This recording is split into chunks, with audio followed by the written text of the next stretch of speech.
माँ दुर्गा जी के चौथे स्वरूप का नाम कुष्मांडा है। अपनी मंद हल्की हंसी द्वारा अंड अर्थात ब्रह्मांड को उत्पन्न करने के कारण इन्हें कुष्मांडा देवी के नाम से अभिहित किया गया है। जब सृष्टि का अस्तित्व ही नहीं था, चारों ओर अंधकार ही अंधकार परिव्याप्त था, तब इन्हीं देवी ने अपने ईशत हास्य से ब्रह्मांड की रचना की। अतः यही सृष्टि की आदि स्वरूपा आदि शक्ति है। इनके पूर्व ब्रह्मांड का अस्तित्व था ही नहीं। इनका निवास सूर्य मंडल के भीतर के लोक में है। सूर्य लोक में निवास कर सकने की क्षमता और शक्ति केवल इन्हीं में है। इनके शरीर की कांति और प्रभावी सूर्य के समान ही देदीप्यमान और भास्वर है।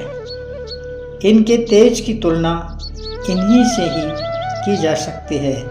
अन्य कोई भी देवी देवता इनके तेज और प्रभाव की क्षमता नहीं कर सकते।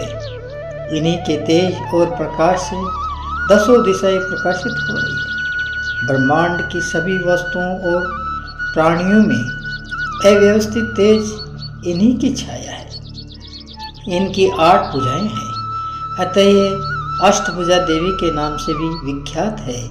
इनके 7 हाथों में क्रमशः कमंडलू, धनुष, बाण, कमल पुष्प, अमृतपूर्ण कलश, चक्र तथा गदा है। 8वें हाथ में सभी सिद्धियों और निधियों को देने वाली जपमाला है। इनका वाहन सिंह है। संस्कृत भाषा में कुष्मांड कुम्हड़े को कहते हैं। बलियों में कुम्हड़े की बलि इन्हें सर्वाधिक प्रिय है। इस कारण से भी ये कुष्मांडा कही जाती है। नवरात्र पूजन के चौथे दिन कुष्मांडा देवी के स्वरूप की ही उपासना की जाती है।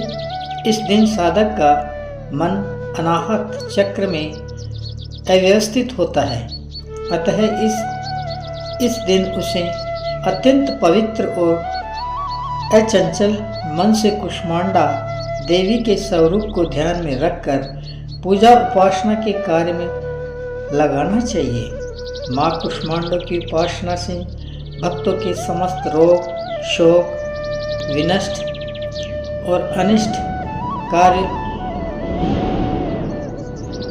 हो जाते हैं। इनकी भक्ति से आयु, यश, बल और आरोग्य की वृद्धि होती है। माँ कुष्मांडा अत्यंत सेवा और भक्ति से भी प्रसन्न होने वाली है। यदि मनुष्य सच्चे हृदय से इनका शरणागत बन जाए तो फिर उसे अत्यंत सुगमता से परम पद की प्राप्ति हो सकती है। हमें चाहिए कि हम शास्त्रों पुराणों में वर्णित विधि विधान के अनुसार माँ दुर्गा की उपासना और भक्ति के मार्ग पर अहर्निश अग्रसर हो।